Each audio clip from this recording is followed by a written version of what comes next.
నమస్తే, very good morning. This is Manoj. Today the first సెషన్లో ముందుగా పేపర్లో వచ్చినటువంటి ప్రధాన అంశాలను చూసే ముందు మనతో పాటు లైవ్లో senior journalist analyst Bandaru Rammohan Rao garu join అవుతారు. Rammohan Rao garu, good morning. నమస్తే. Good morning Manoj. నమస్తే. టుడే ఈనాడు ఆంధ్రప్రదేశ్ దినపత్రిక తీసుకుందాం. ప్రధానంగా భోగాపురం ఎయిర్పోర్ట్కి సంబంధించినటువంటి వార్తను చూస్తున్నాం. అలా భోగాపురం అల్లూరి సీతారామరాజు అంతర్జాతీయ విమానాశ్రయంలో ల్యాండ్ అయిన విమానానికి వాటర్ కెనాన్తో స్వాగతం పలికారు. విమానాశ్రయంలో విమాన ల్యాండింగ్ విజయవంతమైంది. ప్రపంచంగా ఆరోగ్యశ్రేణి నగరిగా మారుతుంది. త్వరలోనే ప్రధాని చేతుల మీదుగా కూడా దీన్ని ప్రారంభించబోతున్నాం.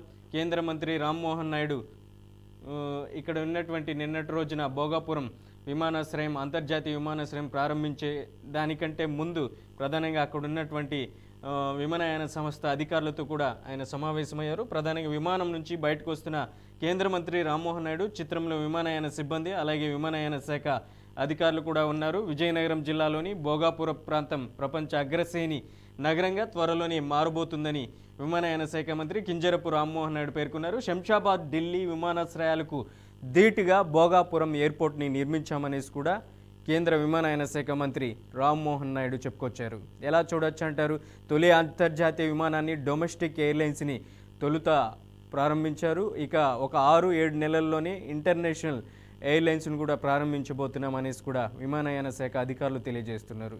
ఎలా చూడొచ్చు అంటారు? ఆంధ్రప్రదేశ్లో తిరుపతి, గన్నవరం ఎయిర్పోర్ట్ల తరహాలోనే ఒక ఇంటర్నేషనల్ ఎయిర్పోర్ట్ అంటే స్వాగతించే పరిణామమే అనుకోవచ్చా?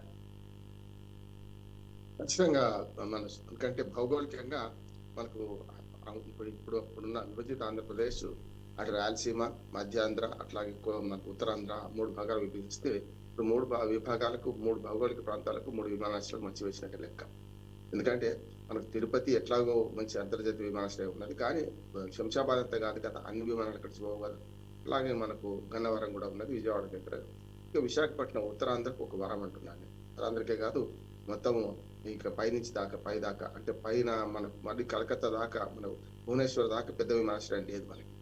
కనుక ఈ రెండింటి మధ్యన భౌగోళికంగా మనకు అటు ఇటు గన్నవరం, అటు మన భువనేశ్వర్ వరకు ఉన్న మధ్యన పెద్ద మన విమానాశ్రయం మనకు ఉన్నట్లు లెక్క.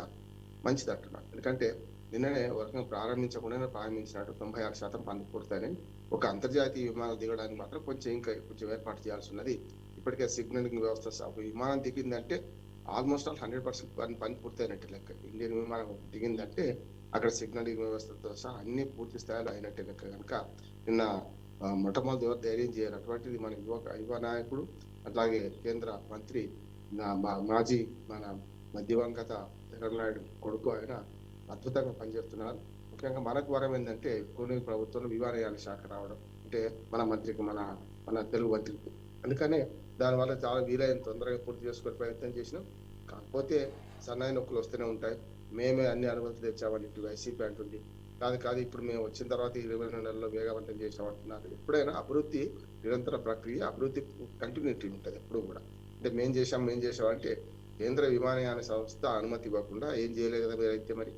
అందుకని కేంద్ర ప్రభుత్వం 1000 కోట్లు ఖర్చు పెట్టింది. అంటే మేము భూమి సేకరణకు పూర్తిగా సహకరించినాం. అది కరెక్టే, ఎవరి క్రెడిట్ వాళ్ళదే. 5 ఏళ్ళు వైసీపీ ఉంది, 12 ఏళ్లలో అంతకుముందు 5 ఏళ్ళేమో కూటమి ప్రభుత్వం ఉండేది. వైసీపీ ప్రభుత్వం వచ్చినప్పుడు కూడా దాని కంటిన్యూటీ ఉంటుంది కదా. వాడు చేసిన ప్రయత్నాన్ని మళ్ళీ కంటిన్యూ చేయాల్సిందే కదా. భూమి సేకరణ నుంచి మొదలుపెట్టి అనేక పనులు మా హయాంలో జరిగినాయి. వైసీపీ మనకు దీని క్రెడిట్ వార్ నడుస్తుంది అంటున్నాను. క్రెడిట్ వార్లో 2 ప్రభుత్వాలకి క్రెడిట్ అంటున్నాను. ఆఖరికి చివరికి ఎవరు మొదలు పెట్టారు ఆట మొదలు పెట్టింది ఎవరు, ఆట పూర్తి చేసింది ఎవరు అంటే వాళ్ళు రామ్మోహన్ నాయుడికే ఆ గౌరవం దక్కుతుంది. అతి త్వరలో మనకు భోగాపురం విమానాశ్రయాన్ని, నిజంగా భోగమే అంటున్నాను, ఉత్తరాంధ్ర ఆర్థిక ముఖచిత్రాన్ని మొత్తం మారుస్తాం.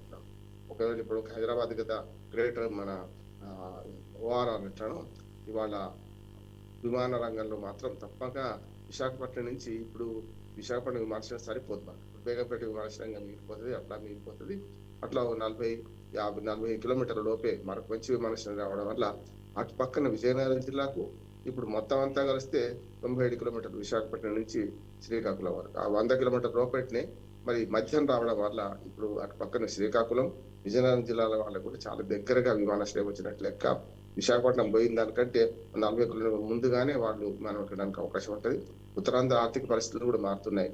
అట్లాగే దాని నుంచి రవాణా రంగం ఎప్పుడు మారుతుందో, అంటే మనకు రెండే రెండు, కమ్యూనికేషన్, ట్రాన్స్పోర్టేషన్, ఈ రెండు మారినాయి అనుకోండి, మొత్తం ప్రపంచీకరణ వ్యవస్థలో మొత్తం ఆర్థిక వ్యవస్థ మారే అవకాశం ఉంటుంది. కనుక ఇది మంచి అదృష్టం. ఒక రకంగా చెప్పాలంటే మన ఆ తెలుగువాడైన కేంద్ర విమానయాన శాఖ మంత్రి రామ్మోహన్ నాయుడు గారిని అభినందించవచ్చు. దానికి ఆయన కూడా గొప్పలకు పోకుండా చంద్రబాబు నాయుడు గారి మార్గదర్శకత్వం నడిచిన నేను ఆనాడైనా ఈనాడైనా మొత్తం మీద ఈ మంత్రిత్వ శాఖ తీసుకున్నప్పటి నుంచి మెరుపులు మరకలంటే కొన్నిసార్లు కొన్ని ప్రమాదాలు జరిగినా కూడా మొన్నటి మనకి ఇండిగో సంక్షోభాన్ని కూడా చూసినా కూడా ఏం కాలేదు.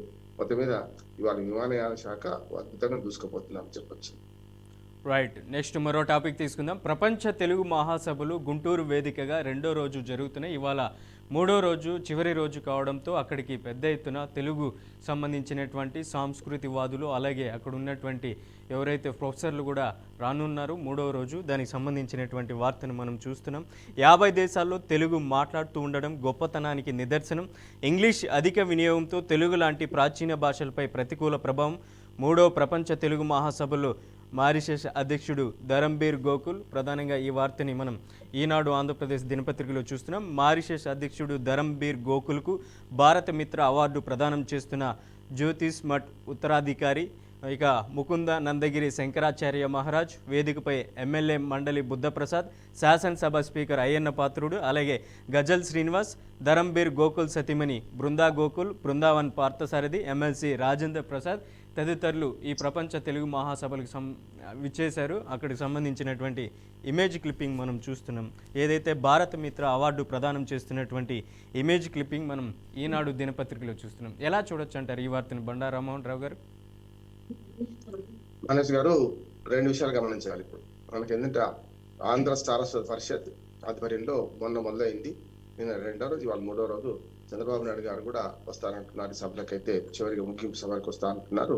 మంచిది. భాషను సంస్కృతిని కాపాడుకోవడానికి ఈ ఆంధ్ర సారస్వత పరిషత్ చేస్తున్న ప్రయత్నాన్ని అభినందించవచ్చు. అట్లాగే ప్రపంచ తెలుగు మహాసభలు కనుక ఇదంటే దాదాపు 50 దేశాల నుంచి ప్రతినిధులు వచ్చారు. దాంతో మనకు హిందీ తర్వాత మన దేశంలో ఎక్కువ మంది మాట్లాడే భాష తెలుగు. అంటే కానీ మనం 2 రాష్ట్రాలు విభజించబడ్డ తర్వాత కూడా మరి తెలుగు జాతి మనది, 2గా వెలుగు జాతి మనది అని ముందుకెళ్తున్నాం. భాషా సంస్కృతిని కాపాడుకోవడంలో ఇవాళ మాతృభాష ఉద్యమం కూడా మరొకసారి తీసుకురావాల్సిన అవసరం వచ్చింది. దానికి రకరకాల అవరోధాలు ఉన్నాయి, కాదని లేదు. వెంకయ్య నాయుడు గారు ఎప్పుడు చెప్తుంటారు ఈ మాతృభాష మీద చాలా మంది, మీరు చూడండి, అద్భుతంగా రాణించిన వాళ్ళు చాలా మంది మాతృభాషలో చదువుకొనే తర్వాత రాణించిన వాళ్ళు ఉన్నారు. రాష్ట్రపతులు అయినారు, ప్రధానమంత్రులు అయినారు. ఇవాళ మాతృభాష చదువుకున్న వాళ్ళు ఇక్కడైనా మన ప్రపంచవ్యాప్తంగా కూడా మనకి మంచి అనుభవాలు ఉన్నాయి. కనుక సాహిత్యం చదివే అలవాటు పోతుంది. కనుక పుస్తక సాహిత్యాన్ని చదివే అలవాటు మళ్ళీ ఇప్పుడు ఈ మన ఆన్లైన్ వేదికల ద్వారా కాకుండా పుస్తకం చేతులు పట్టుకుని చదివే సాంప్రదాయం రావాలని కోరుకుందాం. దాంతోపాటు మనకి సాంస్కృతిక రంగాల్లో వాళ్ళు అవధానాలు కూడా తయారు చేస్తారని నేను ప్రకటించారు. వాళ్ళు దాదాపు 20 మంది అవధానులను అవధాన పీఠం పెడతాం, అవధానాలు కూడా తయారు చేస్తామని అన్నారు. తెలంగాణ కూడా అవధాన పీఠం ఒకటి ఉంది, దాని ద్వారా కూడా తయారవుతున్నారు. ఉభయ తెలుగు రాష్ట్రాలు ఈ ప్రపంచ మహాసభలను మంచిగా వినియోగించుకుంటే మంచిది. ఇక్కడ కూడా అంటే 2 రాష్ట్రాలు విడిపోయినాం కానీ, ప్రాంతాలకు విడిపోయినాం కానీ మనకు భాషాపరంగా విడిపోలే కదా. అందుకనే ఈ ప్రయత్నం మంచిది. ఈ ప్రయత్నాల్లో సఫలీకృతులు కావాలని కోరుకుందాం. చాలా పుస్తకాల ఆవిష్కరణ కూడా జరిగింది. అట్లాగే ఆధ్యాత్మిక శోభ కూడా విస్తరించింది. అంటే భగవద్గీత శ్లోకాలు చదువుకోవడం, అట్లాగే మన రకరకాల మన సాంస్కృతిక కార్యక్రమాల్లో ఆధ్యాత్మిక కార్యక్రమాలు కలగలపడం చూసాం మనం.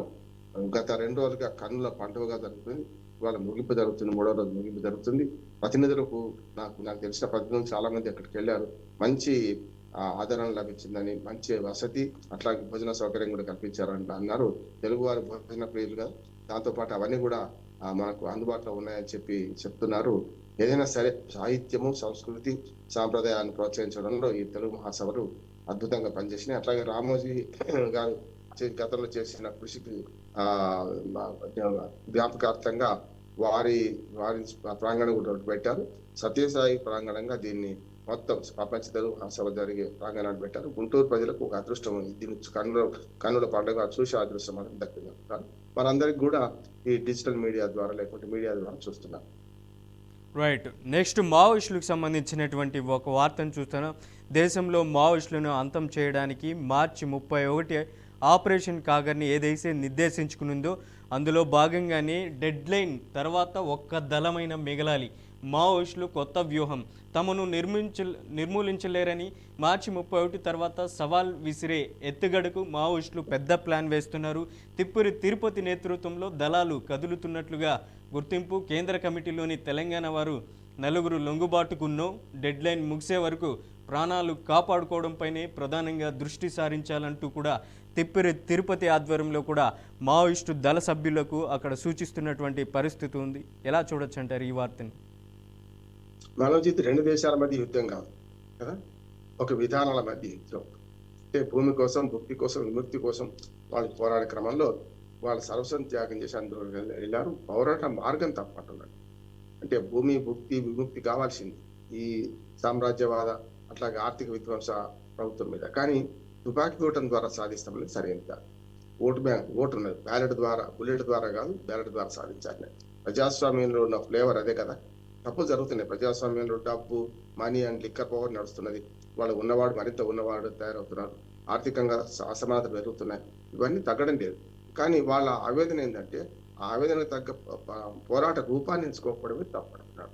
ఏం లాభం, ఏం సాధిస్తారు? గతంలో ఇప్పటిదాకా చూసినా మనం ప్రజా పోరాటాల ద్వారా, గతంలో మావోయిస్ట్ కాకముందు పీపుల్స్ వారు కానీ, అంతకుముందు కమ్యూనిస్ట్ పార్టీ కానీ ప్రజా పోరాటాల ద్వారా ప్రజల్లో ఉండి వాళ్ళ హక్కులు సాధించుకునేవారు. వాళ్ళ కార్మిక హక్కులు వచ్చినా, రకరకాలుగా ప్రజలకు మేలు జరిగే ఎన్నో చట్టాలు వచ్చినా కూడా కమ్యూనిస్టుల ద్వారా సాధ్యమైంది. దానికి పోరాట రూపం తీసుకున్నారు. సంఘటిత రంగంలో ఉన్న వాళ్ళందరినీ ఏకం చేసి దాన్ని ఉద్యమం చేశారు. దానివల్ల వస్తే కానీ కేవలం ఇప్పుడు మీరెంత అంటే మీరెంత అనుకోని ఇప్పుడు వాళ్ళ ప్రాణాలు దక్కించుకోవడానికి చివరిగా వాళ్ళ ఇప్పుడు పోరాటం ఎక్కడికి పోయింది, దక్కించుకోవడానికి తిరిగే క్రమం వచ్చింది. అంటే ఛాలెంజ్ చేయడానికి. ఈ ప్రభుత్వం మీద మీరు 10 మంది మేము ఛాలెంజ్ చేస్తే ఏం లాభం? 10 మంది కాదు, 1000 మంది చనిపోయారు కదా, విలువైన ప్రాణాలు పోయినాయి కదా, వాళ్ళందరూ సమాజంలో ఉంటే విలువైన ఆస్తి కదా వాళ్ళందరూ కూడా. అందుకని విధానాలు సవరించుకోకుండా మేము మిగిలామని చూపించుకోవడానికి ప్రభుత్వానికి ఛాలెంజ్ విసిరానికి అంటే ఈ పాకిస్తాన్, ఇండియా మధ్య, లేకుంటే ఇతర 2 దేశాల మధ్య పోరాటం చూడాల్సి వస్తుంది. ఎవరు గెలిచేది ఉంటాయి ఇటువంటి పోరాటంలో, గెలిచేది ఎవరు ఉండదు. ఈ పక్క కూడా మావోయిస్టులకు వ్యతిరేకంగా ఎదురు తిరిగిన పోలీసులు కూడా చనిపోయారు, మిలిటరీ చనిపోయింది, చూసినాం కదా మనం. కనుక సమస్య లేదు. ఎంత 31 టార్గెట్ పెట్టుకున్న మంచిదే, వాళ్ళు చేసుకోవచ్చు. కానీ వీళ్ళు కూడా దానికి వ్యతిరేకంగా మేము ఒక్క దళం మిగిలిన చాలు అనే ఒక దుర్మార్గంగా ఆలోచిస్తున్నది సరైనది కాదు. ఆ దళం కూడా లొంగిపోవాలని కోరుకుంటున్నాను. అంటే వాళ్ళ పోరాటం తప్పు మార్గం అంటున్నాను, కానీ లక్ష్యం మంచిదైనా మార్గం మంచిది అనుకోవాలనే గాంధీ మార్పుల సూక్తి పాటించాలని. అంతిమంగా ఉన్నప్పుడు అన్ని వ్యవస్థలలో తక్కువ లోపాలున్న వ్యవస్థ ప్రజాస్వామ్యము. నియంత్రణతో మంచిది కాదు, రాచరికం అంతకంటే మంచిది కాదు, ఒక ఏక వ్యక్తి పాలన అంతకంటే మంచిది కాదు. కనుక ఇప్పుడు ఉన్న మొత్తం ప్రజాస్వామ్యం అనే ఒక భావన తప్ప ఇంకోటి ఏం లేదు. దాంట్లో లోపాలు ఉన్నాయి. ప్రజాస్వామ్యంలో లోపాలుంటే మరింత ప్రజాస్వామ్యమే మంచి మందు, ఎంతకంటే ఇంకోటి ఏం లేదు. రైట్. నెక్స్ట్ మరో వార్తను చూస్తున్నాం. 2 రాష్ట్రాల మధ్య నీటి వివాదం అనేది ఇప్పుడు అలా సద్దుమణిగేటువంటి పరిస్థితి కనపడడం లేదు. దానికి సంబంధించినటువంటి ఏదైతే తెలంగాణ అసెంబ్లీలో రేవంత్ రెడ్డి మాట్లాడిన దానికి ఆంధ్రప్రదేశ్లో ఉన్నటువంటి రాజకీయ నాయకులు ఒకరి తర్వాత ఒకరు కౌంటర్లు ఇస్తున్నటువంటి పరిస్థితి ఉంది. దానికి సంబంధించినటువంటి ఆంధ్రప్రదేశ్ రాజకీయ నాయకులు, ఇటు కూటమి ప్రభుత్వం, అటు వైఎస్ఆర్ కాంగ్రెస్ పార్టీ ఏం మాట్లాడుతుందో అనేది ఒకసారి మనం చూద్దాం. దినపత్రికలో ప్రధానంగా నీటి హక్కులపై రాజీ లేదు, రాయలసీమ లిఫ్ట్ ఆగడానికి కారణం జగనే, ఎన్జిటి ఆదేశంతో 2020లోనే నిలిచిన ఎత్తిపోతల పనులు, చంద్రబాబును బూచిగా చూపుతూ తెలంగాణ నేతలు రాజకీయ ఎత్తుగడలు వేస్తున్నారంటూ కూడా మంత్రి సవిత చెప్పుకొస్తున్నారు, ఏపీ మంత్రి సవిత. అలాగే నీటిపారుదల శాఖ మంత్రి నిమ్మల రామానాయుడు ఏం మాట్లాడారో చూద్దాం. తెలంగాణ నేతల వ్యాఖ్యలతో ఏపీలో రాజకీయ లబ్ధికి వైకాపా ప్రయత్నిస్తుంది, రాయలసీమకు తీరని ద్రోహం చేసిన జగన్, ధ్వజమెత్తిన జలవనరుల శాఖ మంత్రి నిమ్మల రామానాయుడు. ఎలా చూడొచ్చు అంటారు? ఇది టీడీపీ వర్షన్ ఇలాగా ఉంటే వైసీపీ వాళ్ళు ఏదైతే ప్రధానంగా తెలంగాణ సీఎం రేవంత్ రెడ్డి అసెంబ్లీలో మాట్లాడారో నీటి వివాదానికి సంబంధించి వైసీపీ కౌంటర్ అటాక్ చేస్తుంది. ప్రధానంగా అప్పుడు ఉన్నటువంటి ఇరిగేషన్ మినిస్టర్లతో సహా వైఎస్ఆర్ కాంగ్రెస్ పార్టీ ఒక లేఖను కూడా విడుదల చేసింది. ఇది రాయలసీమ లిఫ్ట్ ఇరిగేషన్ చంద్రబాబు మరణ శాసనం రాశారంటూ కూడా వైసీపీ కౌంటర్ అటాక్ ఇస్తుంది. ఎలా చూడొచ్చు అంటారు ఈ వార్తని? రేవంత్ రెడ్డి వేసిన బాంబు ఇక్కడ పేలలే, అక్కడ వెళ్ళి ఇక్కడ మంటలు ఆగితే అక్కడ సెగ వెళ్తుంది. నిన్ననే అనుకున్నాం మనం చంద్రబాబు నాయుడు సూటిగా ఇప్పుడు సమాధానం చేయాల్సిన బాధ్యత ఆయన ఉంది. ఇప్పటికే కొంత వివరణ ఇచ్చారు, కానీ నేను అతి త్వరలో దీని నిజాలు నీకు తెలుస్తా అన్నాను. అంటే రేవంత్ రెడ్డి వేసిన బాంబు చంద్రబాబు నాయుడుకి ఏ రకంగా చెప్పాలంటే, చంద్రబాబు నాయుడుతో నా మీద గౌరవంతో ఆయన ఆపారు. ఈ 20 నెలల వచ్చిన తర్వాతనే అంటున్నారు. మరి అంటే ఏమన్నట్టు, ముఖ్యమంత్రిగా అయిన 2 ఏళ్ళు అయింది, అంతకుముందు అంటే చంద్రబాబు నాయుడు గారు రాకముందు 6 నెలల ముందు రేవంత్ రెడ్డి గారు ఎన్నికయ్యారు ముఖ్యమంత్రిగా. ఆ తర్వాత 6 నెలలకే వారు వచ్చారు. అంటే అంతకు ముందు ఆగిందా, ఇప్పుడు ఆగిందా, సాక్ష్యాలతో సహా, రుజువులతో సహా, నిజ నిర్ధారణ కమిటీ వేద్దాం అని చెప్పి కేసీఆర్, హరీష్ రావు, ఇతర వీళ్ళందరినీ కూడా కమిటీలు వేసుకోండి అని చెప్పి కోనమనేని సాంబశివరావు, అట్లాగే బీజేపీ ఒకరు, ఎంఐఎం అక్బరుద్దీన్ నుంచి కూడా వేయమన్నారు. ఇక్కడ ఏమైందంటే ఆయన ఆరోపణ ఏమైంది, ఇప్పుడు అక్కడ బౌన్స్ అయింది, అక్కడ పెద్ద ఎత్తున ఇప్పుడు ప్రత్యారోపణలు జరుగుతున్నాయి.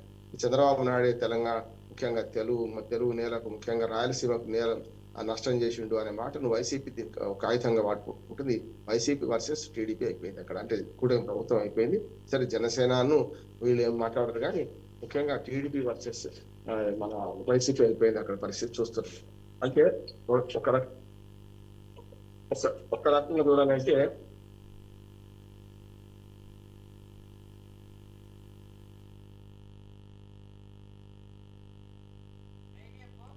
రైట్. నీటి జలాల విషయంలో ఏదైతే ఇరు రాష్ట్రాల మధ్య అగ్గి రాజేసుకుంటున్నటువంటి పరిస్థితి అయితే నెలకొంటుంది. ప్రధానంగా ఏదైతే రెండు రాష్ట్రాల మధ్య నీటి జలాల విషయంలో ఉద్రిక్త వాతావరణం నెలకొన్నటువంటి పరిస్థితి ఉంది. తెలంగాణ అసెంబ్లీలో మాట్లాడినటువంటి రేవంత్ వ్యాఖ్యలు ఇటు ఏపీకి షిఫ్ట్ అయినటువంటి పరిస్థితి ఉంది. ఎలా చూడొచ్చు అంటారు బండారు రామ్మోహన్ రావు గారు? మొత్తానికి రాయలసీమ లిఫ్ట్ ఇరిగేషన్ ఏదైతే ఏకాంత చర్చలో భాగంగా రేవంత్ రెడ్డి చంద్రబాబు నాయుడు చెవిలో చెప్పిన విధంగానే చంద్రబాబు నాయుడు రాయలసీమ లిఫ్ట్ ఇరిగేషన్ని ఆపేశారంటూ కూడా రేవంత్ రెడ్డి చెప్పుకొచ్చారు. నిజమైన అన్న భావన కలుగుతుంది అందరికీ. ఏంటి వాస్తవాలు ఎంతవరకు?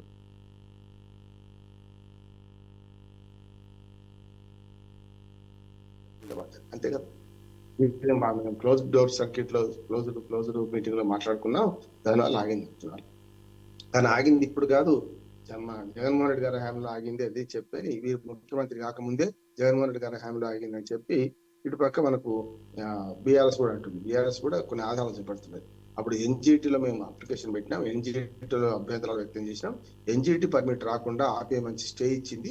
ఆ స్టే కాపీ ఉంది కదా, ఈయన గొప్పతనం ఏంటి, రేవంత్ రెడ్డి చేసింది ఏం లేదు, మా హయాంలో ఆపినమనేమో ఇటు పక్క బీఆర్ఎస్ అంటుంది. అంటే బీఆర్ఎస్ హయాంలో ఆగిందంటే అక్కడ జగన్మోహన్ రెడ్డి గారు ముఖ్యమంత్రి ఉన్నారు అప్పుడు, అంతే కదా. కనుక ఇప్పుడు ఏమైంది అంటే వాళ్ళిద్దరి మధ్యన పోటీ అయిపోయింది. అంటే జగన్మోహన్ రెడ్డి హయాంలో ఆగిందా, లేకపోతే మన చంద్రబాబు నాయుడు గారి హయాంలో ఆగిందా? ఇటు పక్కన రేవంత్ రెడ్డి చెప్పింది కరెక్టా, లేకపోతే హరీష్ రావు చెప్పింది కరెక్టా? ఎందుకంటే నిన్న అసెంబ్లీ సాక్షిగా అక్కడ పవర్ పాయింటేషన్, ఇటు తెలంగాణ భవన్ సాక్షిగా బీఆర్ఎస్ కూడా అదే పవర్ పాయింటేషన్ పెట్టింది. దానిలో స్పష్టంగా ఒక ఆర్డర్ అయితే చూపెడుతున్నారు బీఆర్ఎస్ వాళ్ళు. ఏమనంటే అప్పుడెప్పుడు ఆగింది, ఎన్జిటి పర్మిషన్ లేకుండా పోవడం వల్ల వాళ్ళు స్టే ఇవ్వడం వల్ల ఆగింది. ఇప్పుడు ఆగింది కాదు, ఈయన మొనగాడు కాదు, ఈయన ఏమి ఆపలేదని మాట వీళ్ళు చెప్తున్నారు. అంటే బొమ్మ బొరుసు వేరు చూపిస్తున్నారు వీళ్ళిద్దరు కూడా. మనం ప్రజలు అర్థం చేసుకోవాల్సిందే, ఇప్పుడు 4 విభాగాలు ఉన్నాయి. ఇప్పుడు జగన్మోహన్ రెడ్డి, చంద్రబాబు నాయుడు, రేవంత్ రెడ్డి, హరీష్ రావు, అంతే కదా. లేకపోతే ప్రభుత్వం, కాంగ్రెస్ ప్రభుత్వం వర్సెస్ బీఆర్ఎస్, అంతే కదా మనకు నడుస్తుందంతా. ఈ 4 ముక్కలాటలో ప్రజలు అయోమయాలు నెట్టకుండా ఒక శ్వేతపత్రం ప్రకటించాలి ప్రభుత్వం అంటున్నాను. ప్రభుత్వం దగ్గర అన్ని లెక్కలు ఉన్నాయి కదా, పూర్తి స్థాయిలో నిజంగా ఎప్పుడు ఆగింది, అసలు ఆగడమే ఆగింది ఎప్పుడు, ఇవన్నీ పంచాయతీ ఎందుకు, జల పంచాయతీ తీరాలి కదా. అందుకని కేంద్ర ప్రభుత్వం మంచి పని చేసింది. మొన్న కమిటీ వేసింది. ఈ కమిటీలో 15 మంది సభ్యులు ఉన్నారు, అధికారులు ఉన్నారు. అట్లాగే 2 మన గోదావరి బోర్డు, కృష్ణా బోర్డు చైర్మన్లు ఉన్నారు. అట్లాగే ఇటుపక్క అటుపక్క 4 అధికారులు వేసుకున్నారు.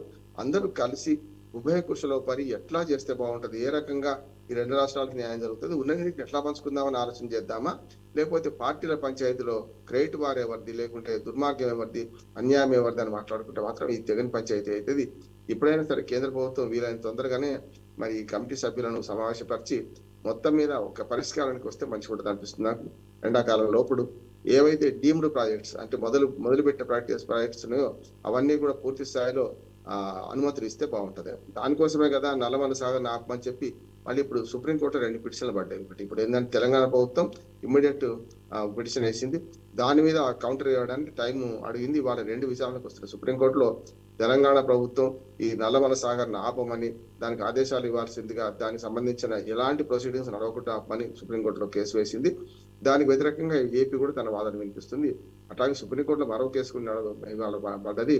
నిన్ననే మనకు టెలిఫోన్ ట్యాపింగ్ లో అరెస్ట్ చేస్తారనే భయంతో ఇందులో నన్ను స్క్రాచ్ చేయమని పిటిషన్, మన అక్యూజ్డ్ గా స్క్రాచ్ చేయమని చెప్పి కింది స్థాయిలో మనకు హైకోర్టులో కేసు స్క్రాచ్ చేయబడింది మన హరీష్ రావు మీద. దాని మీద ఇప్పుడు మన సుప్రీంకోర్టులో మళ్ళీ ప్రభుత్వం అప్పీల్కి పోయింది.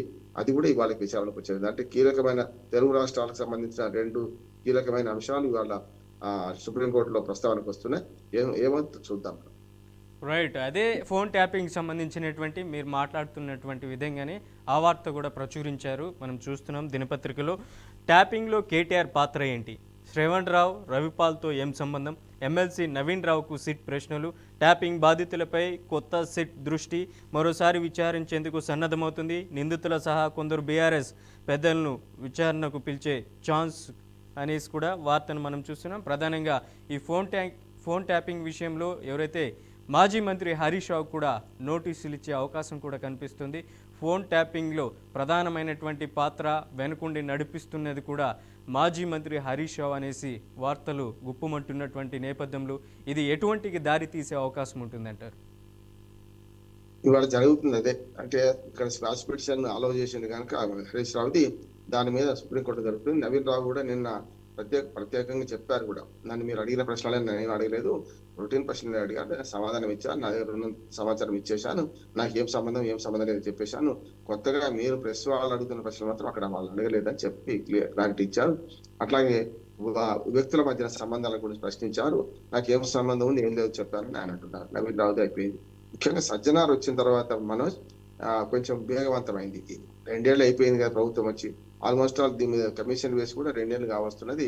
మొదట్లో మనకు ప్రభాకర్ రావు విదేశాలకు పోవడం, ఆయన blue corner notice, red corner notice, తర్వాత ఆయన దేశం రావడం 1 ఇయర్ తర్వాత, వచ్చిన తర్వాత కూడా మళ్ళీ సుప్రీంకోర్టు రక్షణ పొందడం, మన సుప్రీంకోర్టు లొంగిపోమని చెప్పడం వల్ల లొంగిపోయిన తర్వాతనే కీలకమైన సాక్షిగా మారిన ఆయన ఎవరెవరు బిగ్ బాస్ ఎవరని తేలే పరిస్థితి అనుకుంటున్నారు. ఎవరేసినా కూడా ఇప్పుడు మొత్తం కేంద్ర ప్రభుత్వం కూడా కొంత ఈ లిస్టును బయట పెట్టాల్సిన అవసరం ఉంది. ఎవరెవరు ఫోన్ ట్యాపింగ్ చేయమని రాష్ట్ర ప్రభుత్వం కోరింది, మరి హోమ్ సెక్రటరీ దేనికి అనుమతించారు, అనుమతించిన ఫోన్లు కాకుండా ఏమేమి అదనంగా వీళ్ళు చేశారనే దాని మీద ఇన్ని రోజులు అవసరం లేదు అంటున్నా. ఎంతసేపు దీన్ని రాజకీయ కోణంతో ఆలోచించడం వల్ల, రాజకీయ కోణంతో విచారిస్తే అసలు నిజాలు బయటపడవు. మనకు టెక్నికల్ గా ఆలోచన చేస్తే వస్తుంది అంటున్నాను. అందుకనే మరి మొన్నటిదాకా ఒక ఎత్తు, ఇప్పుడేమో ఈ సజ్జనార్ వచ్చిన తర్వాత ఒక ఎత్తు అనిపిస్తుంది. నాకైతే వరుసగా పిలుస్తున్నారు. ఇంకా కొందరు బాధితులు కూడా మరి మమ్మల్ని పిలవండి అని కోరితే కూడా వాళ్ళని పిలవలేదు. ఈటెల రాజేందర్ లాంటి వాళ్ళని పిలిచారు కానీ రఘునందన్ రావు, అట్లాగే లక్ష్మణ్ బీజేపీ డాక్టర్ లక్ష్మణ్ గారు వీళ్ళందరూ ఉన్నారు కదా, వాళ్ళందరూ కూడా మా ఫోన్ ఆఖరికి రేవంత్ రెడ్డి గారు స్వయంగా నా ఫోన్ ట్యాపింగ్ అయిందన్నారు కదా, మరి ఆయన ఎందుకు పిలవడం లేదు? ముఖ్యమంత్రి అయితే మాత్రం మినహాయింపు ఉంటుందా అనే విమర్శ వస్తుంది. ఇక చంద్రశేఖరరావు బాధితుడా లేకుంటే కుట్రదారా అనేది తేలాల్సి ఉండేది. ఎందుకంటే గతంలో కూడా కవిత అన్నది, నా భర్త ఫోన్ కూడా చేశారు, మన చెల్లెల ఫోన్ కూడా ఫోన్ ట్యాపింగ్ పాల్పడ్డారని చెప్పి ఆమె కూడా అన్నది కనుక ఆమెను కూడా విలువాలి, ఎట్లా ట్యాపింగ్ అయింది, ఎవరు ట్యాపింగ్ చేశారు. ఇక చివరిగా పెద్ద ప్రశ్న ఏంటంటే, ఇలాంటి ప్రశ్న ఏంటంటే హరీష్ రావు బాధితుడా లేకపోతే కుట్రదారా, ఇది తేలాల్సి ఉంది కనుకనే వాళ్ళు ఆయన హరీష్ రావుకు నోటీసులు పంపి విచారించే ప్రయత్నం చేస్తున్నట్టున్నారు. చూద్దాం ఏం జరుగుతుందో. మొత్తం మీద టెలిఫోన్ ట్యాపింగ్ అనేది 2 సంవత్సరాలుగా తెగని పంచాయతీ నడుస్తున్నది. చాలా కమిషన్లు వేసి ఇవన్నీ చేసి కూడా ఒక్క దాంట్లో కూడా కొండలు తవ్వి వెనకలు పట్టిండ్రా అనే దానికి కూడా ఒక ప్రజలు అనుకుంటున్నారు. ముఖ్యంగా కాళేశ్వరం ప్రాజెక్టు కమిషన్ రిపోర్ట్ వచ్చి 6 నెలలు అయిపోయింది, దాని మీద ఏం లేదు. సిబిఐకి అప్పచెప్తా అంటే వాళ్ళు తీసుకోలేదు. అట్లానే 18 మంది మీద విజిలెన్స్ కమిటీ రిపోర్ట్ ఇచ్చింది, దాని మీద చర్య లేవు. భద్రాద్రి యాదాద్రి రిపోర్ట్ వచ్చి 1 ఇయర్ అవుతుంది, దాని మీద దిక్కు లేదు. అంటే కనీసం అసెంబ్లీలో ప్రస్తావిస్తలేరు. అంటే వాళ్ళు అనుకున్న రాజకీయ మన కోణంగా ఆలోచించి పెద్ద నాయకులు అరెస్ట్ చేద్దాం అనుకున్న కళ నెరవేరలేదా, ఇది రాజకీయంగా చూసి ఇంకో 2 ఏళ్ళు ఇట్లా నడుపుతారా ఈ కేసులన్నీ కూడా అనేది అగమ్యగోచరంగా ఉంది. వీలైనంత వరకు ప్రజాధన దుర్వినియోగం చేసిన ఎవరైనా సరే, ఎంత పెద్ద స్థానంలో ఉన్నా సరే వాడి మీద చర్య తీసుకోవాల్సిందే. కానీ ఇది ఏమవుతుందంటే గిచ్చుకునే రాజకీయం నడుస్తుంది, ఒకరి మీద ఒకరు ఆరోపణ చేసుకుని రాజకీయంగా వాడుకుంటున్నారు తప్ప విచారణలని కూడా అసలు నిజాలు ప్రజలకు తెలుస్తలేవని ప్రజలు ఆవేదన చెప్తున్నారు. రైట్. నెక్స్ట్ మరో వార్తను చూస్తున్నాం.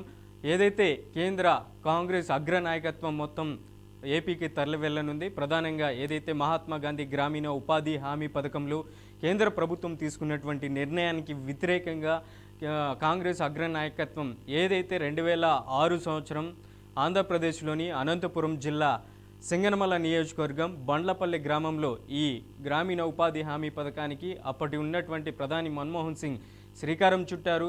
ఎక్కడైతే ఆ పథకానికి శ్రీకారం చుట్టారో అక్కడి నుంచినే ధర్నాలు, రాస్తారోకోలు, పెద్ద ఎత్తున సమరబేరి మోగించాలనేసి కూడా ఇప్పటికే ఏఐసిసి సిద్ధం చేసింది. ఏఐసిసి అధ్యక్షుడు మల్లికార్జున ఖార్గే ఆధ్వర్యంలో ప్రధానంగా సోనియా గాంధీ, రాహుల్ గాంధీ, ఏఐసిసి అధ్యక్షుడు మల్లికార్జున్ ఖార్గే కూడా ఏపీకి ఈ సంక్రాంతి ఫెస్టివల్ తర్వాత విచ్చేయనున్నారు.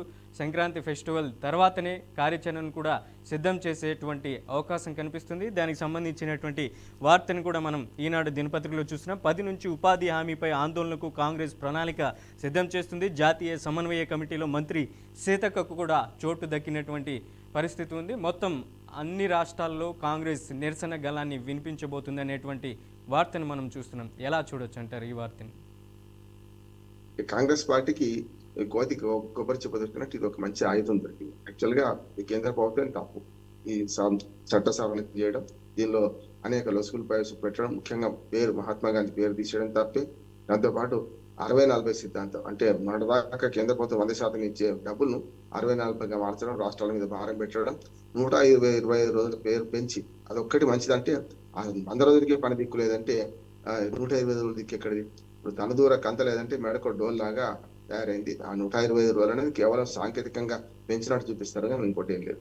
మొన్నటిదాకా మనకు ఈవీఎంల మీద లొల్లి, తర్వాత సర్ మీద లొల్లి, ఇప్పుడు ఈ 2 పోయినాయి. చివరికి ఎక్కడికి వచ్చిందంటే సర్లో కూడా మనకు స్పెషల్ ఇంటెన్సివ్ రీజన్ కూడా కాంప్రమైజ్కి వచ్చేసేసారు. ఇది జరుగుతుంది, మనం ఏం చేయలేమనుకుంటున్నారు. దానికి ఆధారం కూడా సరిగ్గా వీళ్ళ దగ్గర. ఇప్పుడు 3వది దొరికింది. 3వది మాత్రం మంచి దొరికింది కానీ దీనివల్ల ఉపాధి హామీ పథకం నిర్వీర్యం అవుతున్నది అనే దాని మీద. కాకపోతే ఏ పథకమైనా కూడా ఒక 20 ఏళ్ళు నడిచిన తర్వాత మనం దాన్ని సంస్కరించుకోవాల్సిన అవసరం ఉన్నది కదా. ఏదో రకం ఇప్పుడు చేసిన చట్టంలో మార్పు తప్పు అంటున్నానే, కానీ ఎక్కడో దగ్గర జరుగుతున్న రొటీన్ జరగకుండా పోవాలా. ఎప్పటికప్పుడు కనీసం 4 ఏళ్లకు 5 ఏళ్లకు వెనక చూసుకొని ఏం జరిగింది, అందులో అవినీతి ఉందా మంచి ఉందా తెలుసుకోవాల్సిన అవసరం అవుతున్నది కదా. పేరు మార్పు, అట్లా గాంధీ పేరు తీసేయడం కానీ నేను చెప్తున్న 60-40 సిద్ధాంతం తప్పు. తప్పనిసరి కేంద్ర ప్రభుత్వమే దీన్ని పూర్తి స్థాయిలో ఏదైతే ఒక మన ప్రణాళిక రచించి గ్రామీణ పేదలకు పని అప్పగించాల్సిన బాధ్యత వాళ్ళ మీద ఉందా. రైట్. బండారు రామ్మోహన్ రావు గారు, ఇవాళ న్యూస్ పేపర్లో వచ్చినటువంటి ప్రధాన అంశాలపై మీ విశ్లేషణ అందించినందుకు ధన్యవాదాలు. Thank you so much. Right, ఇది ఇవాళ ది ఫస్ట్ స్టేషన్. రేపటి ఫస్ట్ స్టేషన్లో మళ్ళీ కలుద్దాం. చూస్తూనే ఉండండి BRK న్యూస్.